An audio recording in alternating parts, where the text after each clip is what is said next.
आओ राम,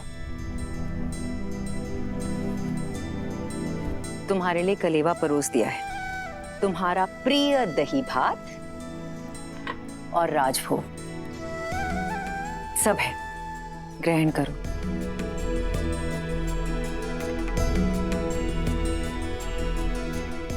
माँ, सीता का है? भोर की पूजा समाप्त नहीं हुई?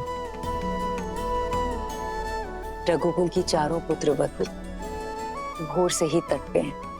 महर्षि मुद्गल के कहे अनुसार छठी मैया की पूजा कर रही हैं।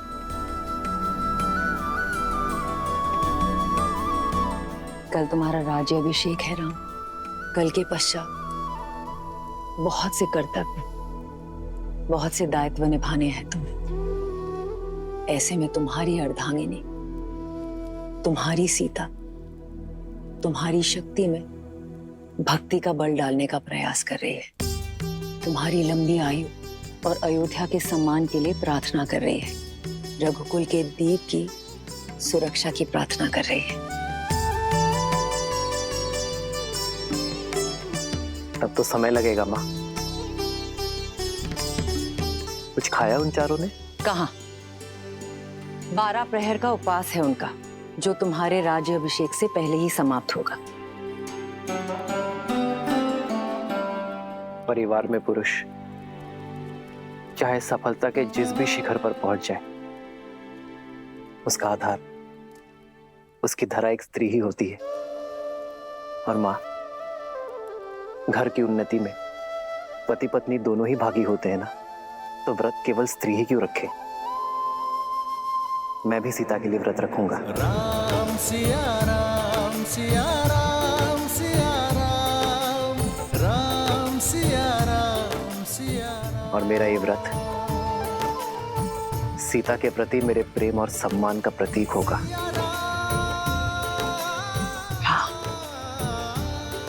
मेरा राम जितना प्यारा पुत्र है, उतना ही उत्तरदायी पति भी है। राम सिया राम सिया राम सिया राम, राम सिया राम सिया राम।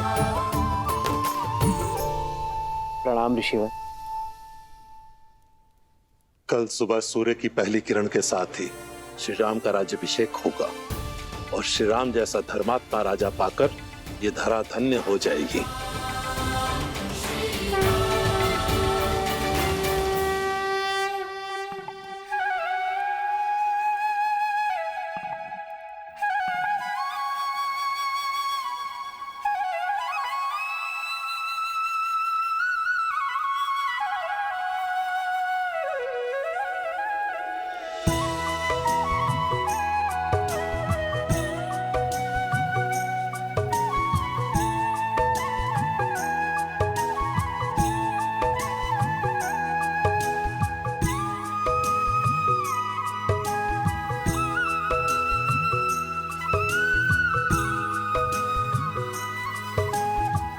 हमारे कारण इन्हें भी प्रातः उठकर आना पड़ा।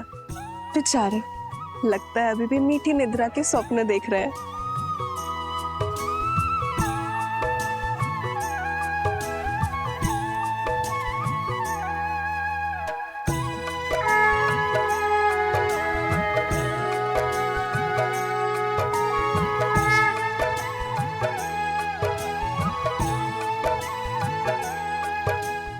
तो छठी माँ की पूजा हम अपने बच्चों के लिए रखते हैं, ताकि उनका जीवन सरल हो और कोई परेशानी ना हो।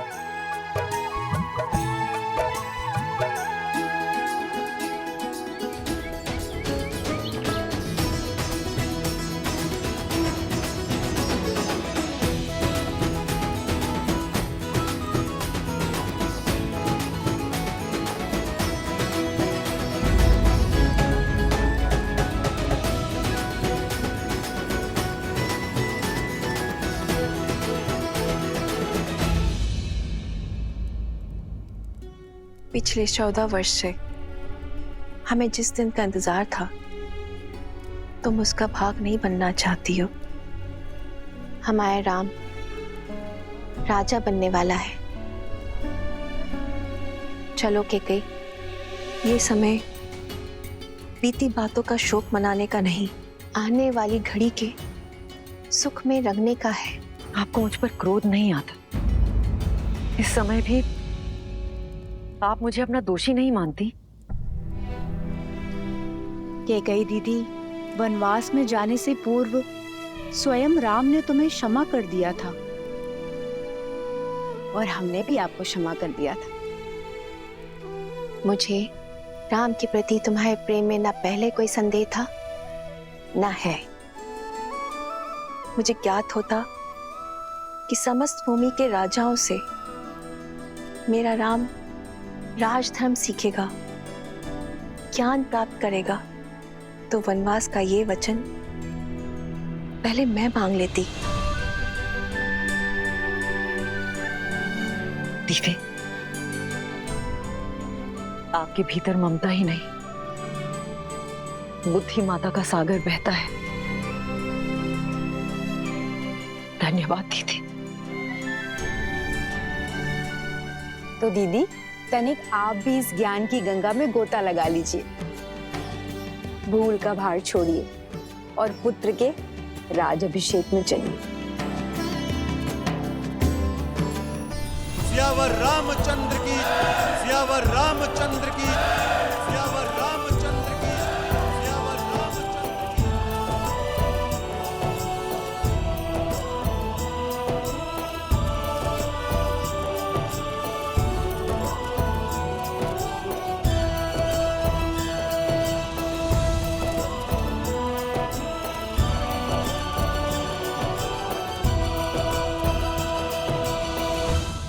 सियावर रामचंद्र की, सियावर रामचंद्र की, सियावर रामचंद्र की, सियावर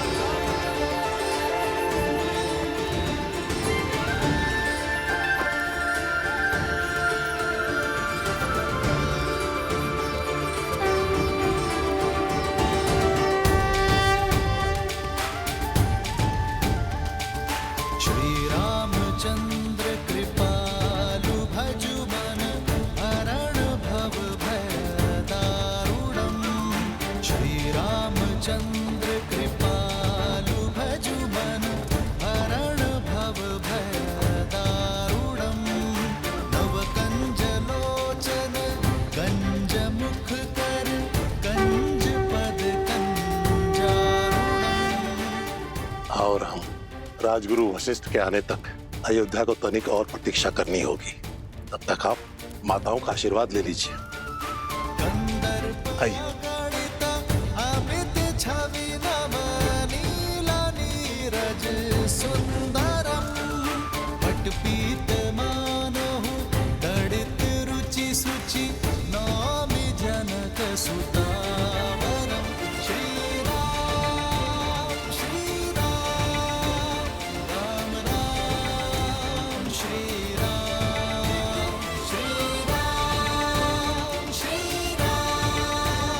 राजा राम श्री राम।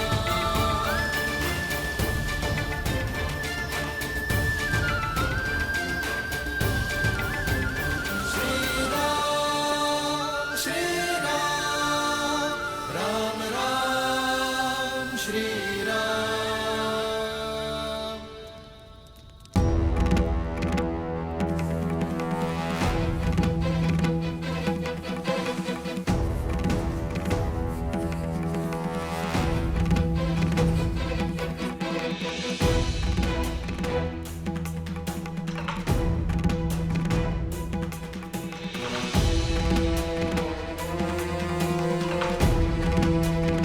महर्षि पराशर, नक्षत्रों से उलझने के लिए अभी बहुत समय है। राज्याभिषेक में आपकी प्रतीक्षा हो रही है ऋषिवर।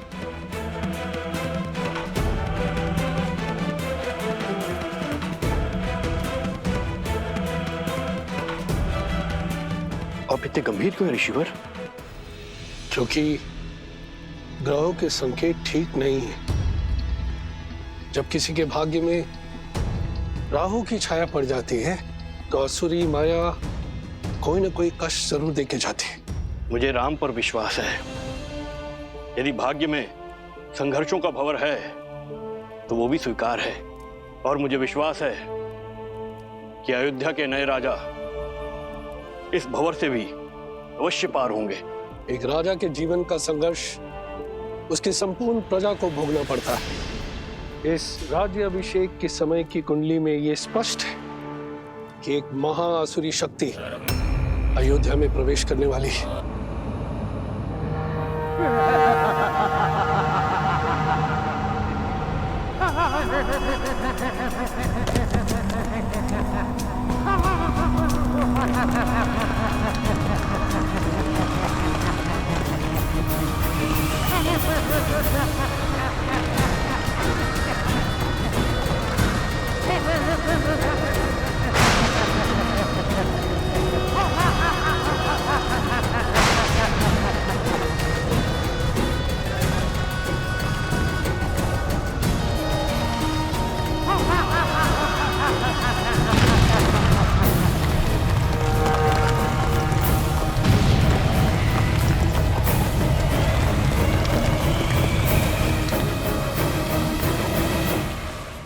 देवता सदा अयोध्या के आगे ढाल बनकर खड़े होते आए हैं ऋषिवर। यदि कोई आसुरी शक्ति राम राज में प्रवेश करने की चेष्टा भी करेगी तो उसका सामना धर्म की शक्ति से होगा। आप आइए और राम को आशीर्वाद दीजिए। शुभ घड़ी में कुछ ही समय शेष है। आशा करता हूं कि इस बार भी आपके विश्वास की जय हो।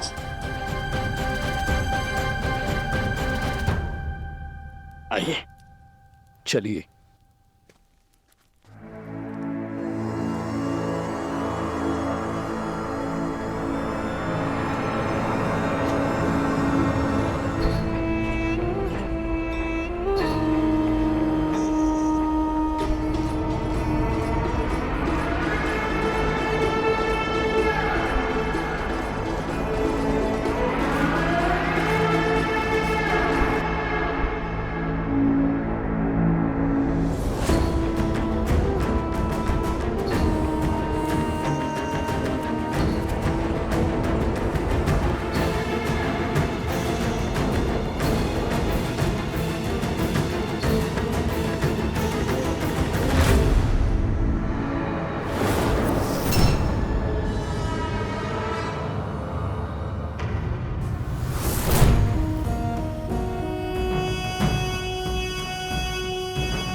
अरे शीघ्र चलो,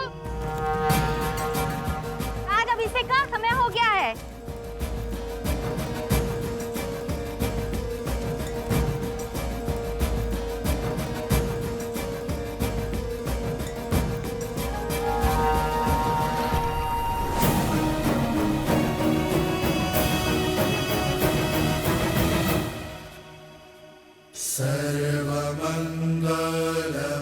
सर्वमंगलमांगल्ये शिवे सर्वार्थसाधिके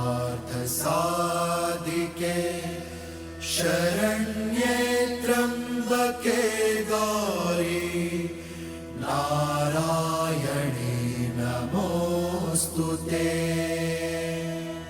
माता, जीवन के पग पग पर आपने महादेव का साथ दिया है। आशीर्वाद दे कि वैसे ही मैं भी सदा अपने श्री राम का साथ दे सकूं। सुख दुख की हर घड़ी में मैं राजा राम की पत्नी के रूप में सभी दायित्व निभा सकूं। नमस्तस्यै नमो नमः।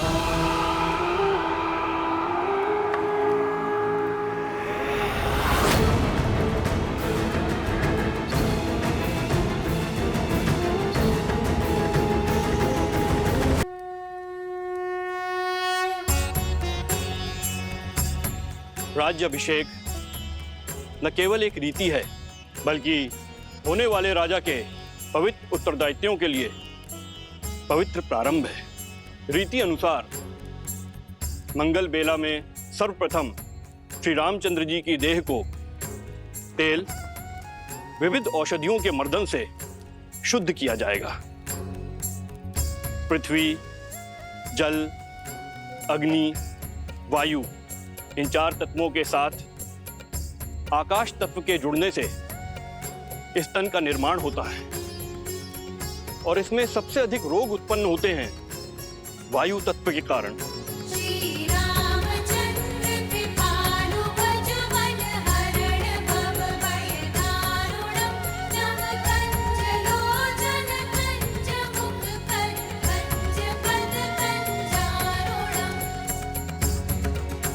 वायु न केवल चलने या कार्य करने की शक्ति है, बल्कि मन में उत्पन्न होने वाले विचारों की अभिव्यक्ति भी है। मन के मैल के कारण ही समस्त संसार में पाप, अपराध और दुराचार होते हैं। अतः मंत्रों से मन को बांधकर एवं तेल के मर्दन से वायु तत्व को शांत किया जाता है। पश्चात यह मन स्वच्छ हो जाता है, और जिस राजा का मन स्वच्छ हो वह धैर्य और सहनशीलता का पर्याय होता है।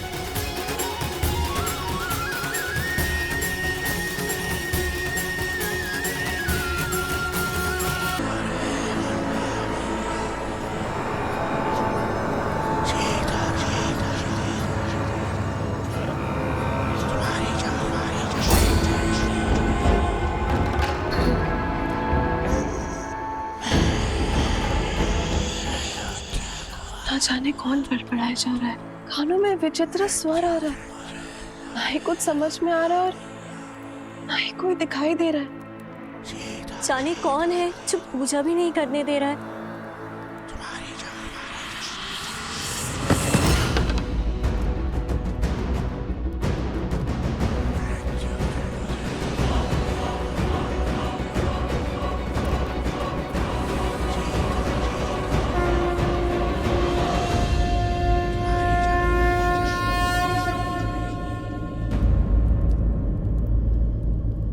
क्या हुआ उर्मिला, इतनी विचलित क्यों हो तुम?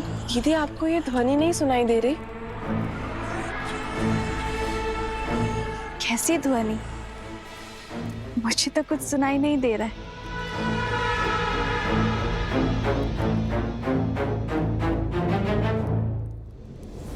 क्या ऐसे मेरी शक्ति, मेरी उपस्थिति का आभास तक नहीं है?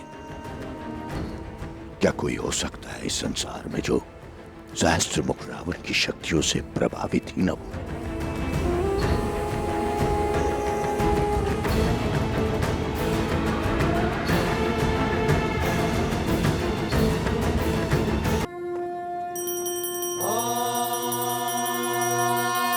स्वस्ति न इंद्रो वृद्धश्रवाः स्वस्ति न पूषा विश्ववेदाः स्वस्ति नस्ताक्षो अरिष्टनेमि स्वस्ति न बृहस्पति दधातु। ओम शांति शांति शांति। तेल के मर्दन से वायु तत्व शांत हो जाता है। तन के साथ साथ मन भी स्वच्छ हो जाएगा, ताकि राजा सदा उचित मार्ग को चुने और धर्म का पालन कर सके।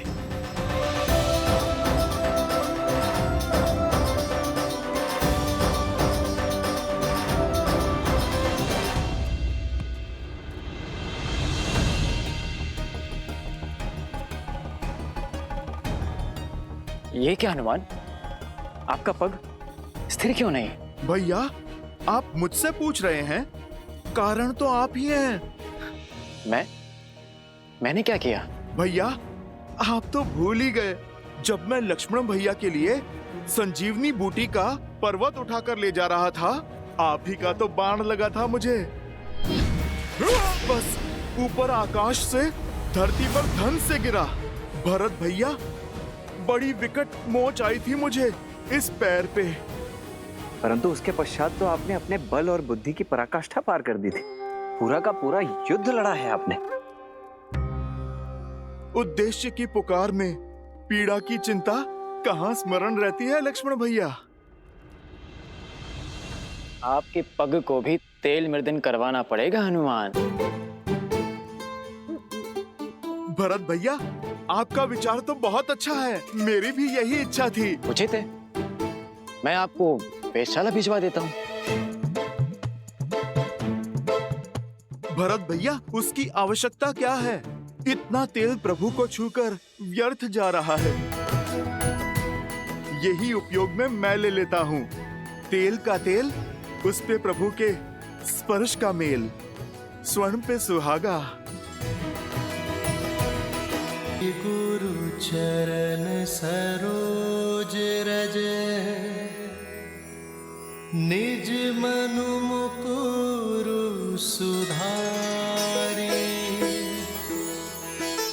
बरनउँ रघुबर बिमल जसु, जो दायक फल चारि। यही तेल प्रभु श्री राम को स्पर्श करके आया है, मेरे तन और मन को स्थिरता दे सकता है। समझ रहे हैं भरत भैया? सब समझ में आ रहा है लक्ष्मण। इनकी पग की पीड़ा, इनके तन की अस्थिरता, सब बहाने हैं हनुमान के। सत्य तो ये है कि भैया के तन को स्पर्श करके आया हुआ तेल भी हनुमान के लिए प्रसाद है, पावन है। सच में हनुमान की भक्ति अनुपम है। पर ये तो कम है, अभी तो और अभिषेक होंगे। भैया को माटी भी लगाई जाएगी। क्या हनुमान वो भी अपने तन में मल लेंगे? कहीं या विचित्र दृश्य ना प्रस्तुत हो जाए। उचित कह रहे हो शत्रुघ्न। भ्राताओं, बहुत बड़ी भूल हो गई हमसे। सीता भाभी माँ के साथ ही रखना चाहिए था हनुमान को। अब और न जाने क्या क्या खेल दिखाएंगे ये। भरत भैया, जो पहले ना हो सका वो अब भी तो हो सकता है। अर्थात? हनुमान जी, एक कार्य तो शेष रह गया। हमें शीघ्र भाभी माँ को यहाँ बुलवाना होगा। वो क्या है कि भैया के शीश पर जब अयोध्या का राजमुकुट सजेगा तो उन पर प्रथम पुष्प वृष्टि करने का अधिकार तो भाभी माँ को ही है ना। तो समस्या क्या है लक्ष्मण भैया? प्रभु के कार्य में कोई भी विघ्न नहीं आएगा। राम लखन सीता सहित, हृदय बसहु सुरभूमि।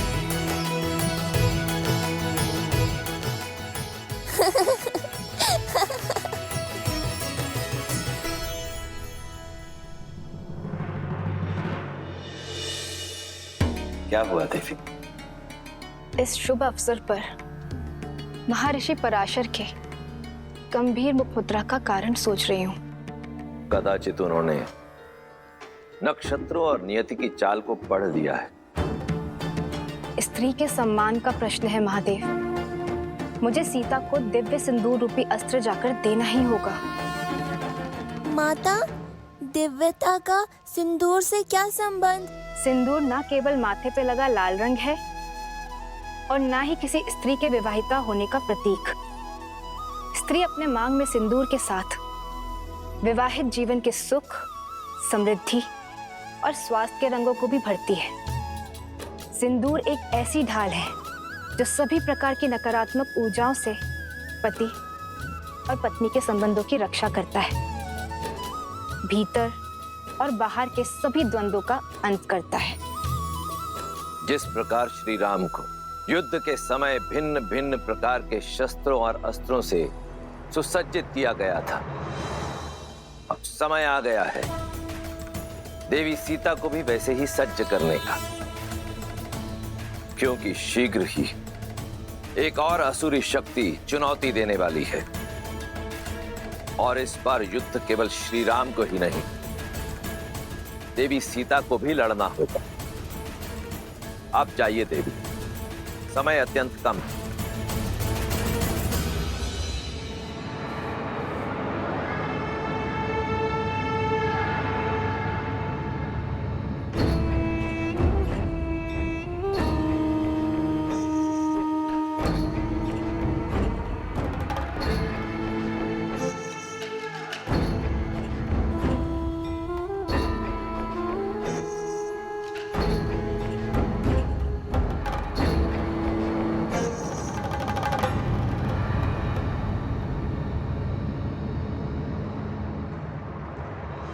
अद्भुत, अप्रतिम है ये सुंदरी।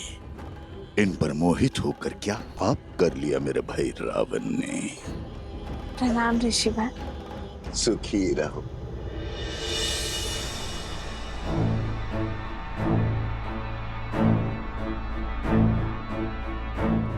तुम्हारी सखिया कुछ विचलित लग रही है।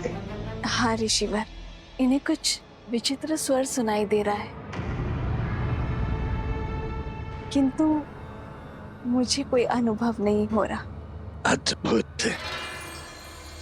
ब्रह्मांड में निरंतर अनेक ध्वनियां गूंजती रहती हैं। शब्दों और विचारों की तरंगे उठती रहती है। दुर्भाग्य होता है उन लोगों का जो उसे सुन नहीं पाते। कोई बात नहीं,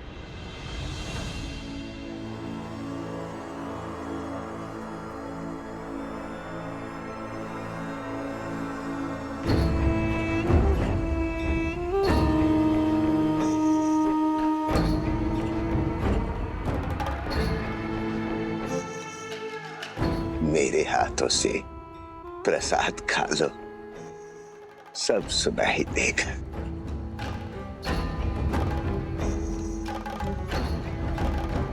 लो।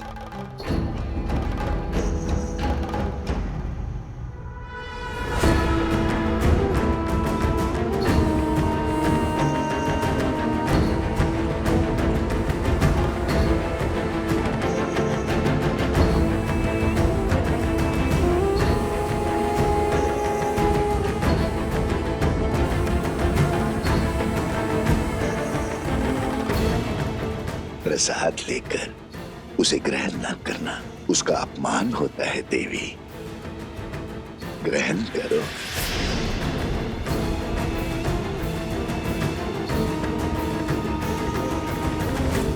क्या हुआ, कोई संदेह?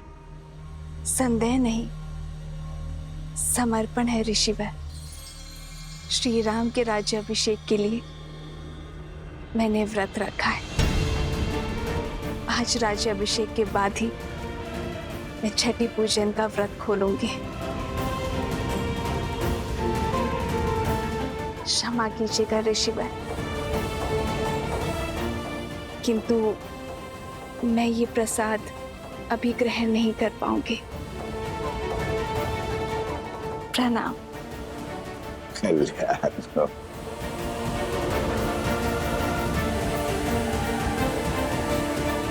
कल्याण हो।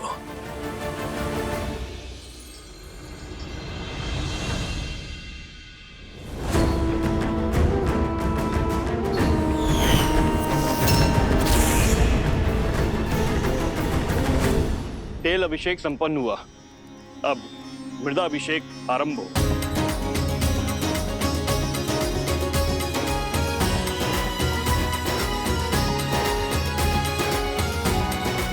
पर्वत पर देवताओं का वास होता है, इसीलिए पर्वत शिखर की माटी को राजा के मस्तिष्क पर लगाने से राजा की बुद्धि भी देवताओं की भांति तीव्र और दयालु होती है।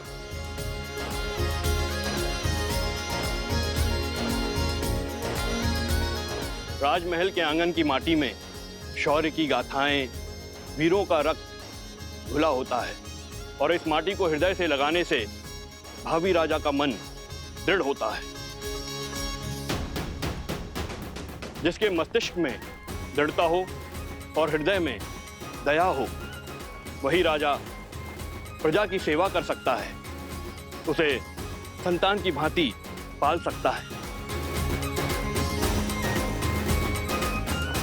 जय श्री राम, जय श्री राम, जय श्री राम, जय। अच्छा हुआ लक्ष्मण, हनुमान को सीता भाभी माँ को लेने भेज दिया, अन्यथा हनुमान तो यहाँ माटी स्नान कर रहे होते अभी।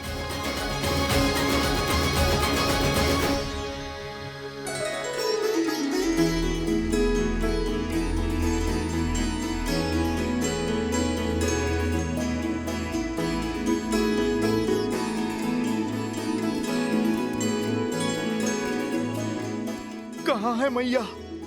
उन्हें तो शीघ्रातिशीघ्र प्रभु के पास लेकर जाना है।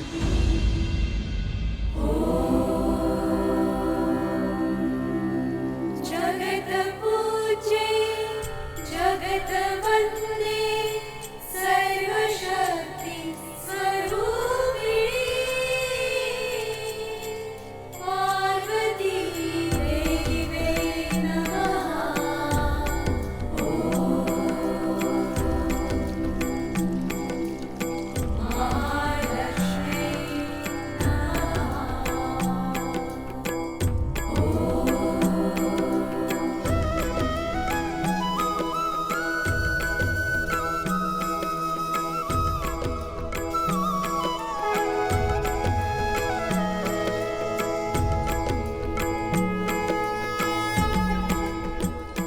सुनिए,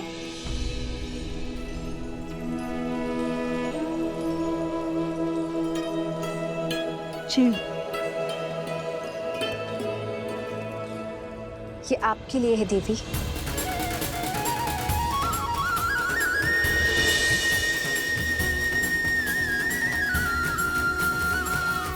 आप मुझे जानती हैं? जिन देवी सीता ने स्त्री की पवित्रता और साहस को नई परिभाषा दी, उन देवी सीता को कौन नहीं जानेगा। ये पवित्र सिंदूर है। श्री राम के राज्य अभिषेक होने के साथ अयोध्या का सोया हुआ सौभाग्य भी जागने वाला है। श्री राम के कंधों पर बड़ा भार आने को है, किंतु पत्नी के समर्थन के बिना पति के कर्म और धर्म की यात्रा अधूरी है। ये सिंदूर आपको सबल करेगा, अपने पति का संबल बनने के लिए भी और आने वाले कष्टों का सामना करने के लिए भी। धन्यवाद। पर आप गौरी माँ से आशीष मांगा था ना, तो समझो ये उन्होंने भेजा है।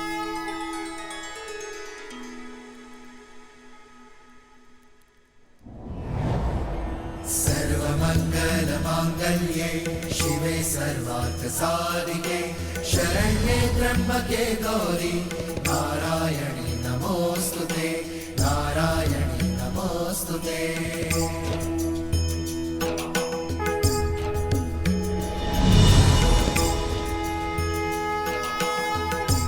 ये क्या माता, दान देने के दिन में आप दान ले रही हैं? ये दान नहीं, प्रसाद है हनुमान। अच्छा माता, पर प्रसाद तो खाया जाता है ना।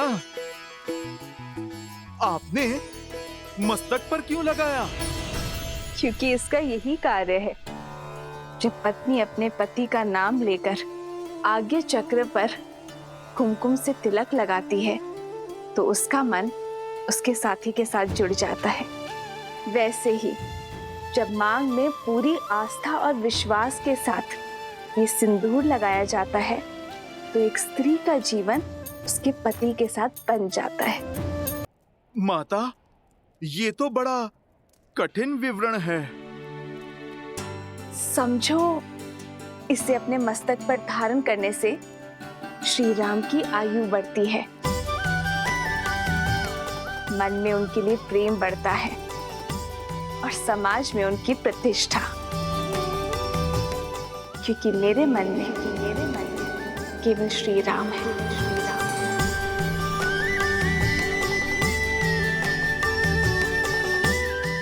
माता, आप मन मस्तक की बात करती हैं।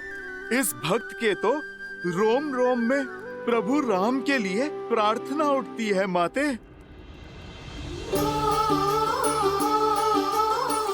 किंतु यदि मैंने अपने पूरे शरीर पर ये सिंदूर का लेप लगाया, तो ये समाज मेरे पति का उपहास उड़ाएगा, मेरे प्रेम पर हंसेगा।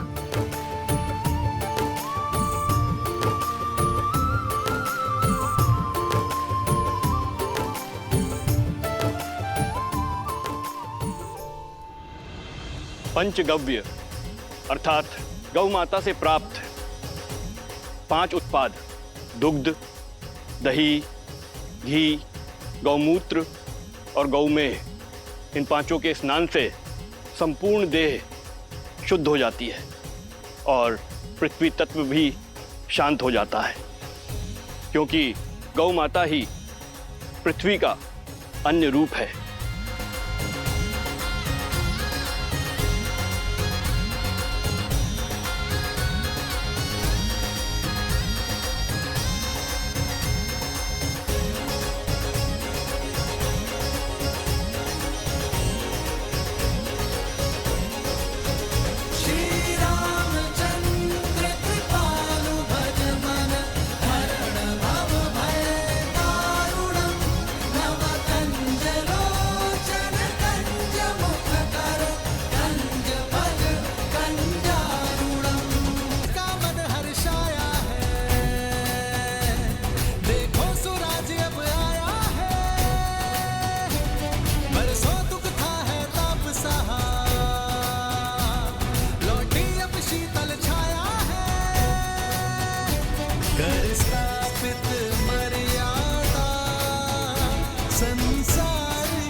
भगीरथ वंशी दशरथ नंदन श्री राम बैठे हैं आज सिंहासन पे शत शत है तुमको प्रणाम जन जन गाए ये मंत्र स्वास्थ्य के शुभ दिन आए हैं संग सिया लखन और बजरंगी शत्रुघ्न भरत बन के बंदी प्रजा गुरुजन बात का मान बढ़ा अब अवध के इंद्र विराजे हैं नवदेव या संत ऋषि सब गाए मंगल गान सरयू का गर्व बढ़ा लिए राज मुकुट श्री राम सियावर रामचंद्र की सियावर रामचंद्र की सियावर रामचंद्र की सियावर रामचंद्र की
राज्य अभिषेक लगभग संपन्न होने वाला है, पर मेरा हनुमान नहीं दिखाई दे रहा। कहाँ है हनुमान? अरुधरि लाल लगू वज्र देह दानव तलत जय जय जय कपीसुर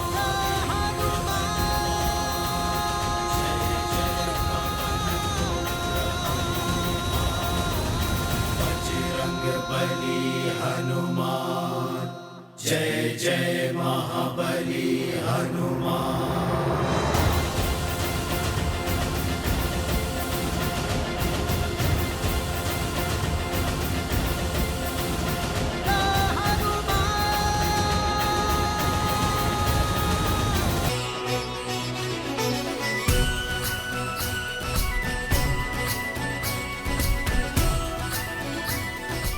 सियावर रामचंद्र की सियावर रामचंद्र की सियावर रामचंद्र की सियावर रामचंद्र की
राज्य अभिषेक लगभग संपन्न होने वाला है,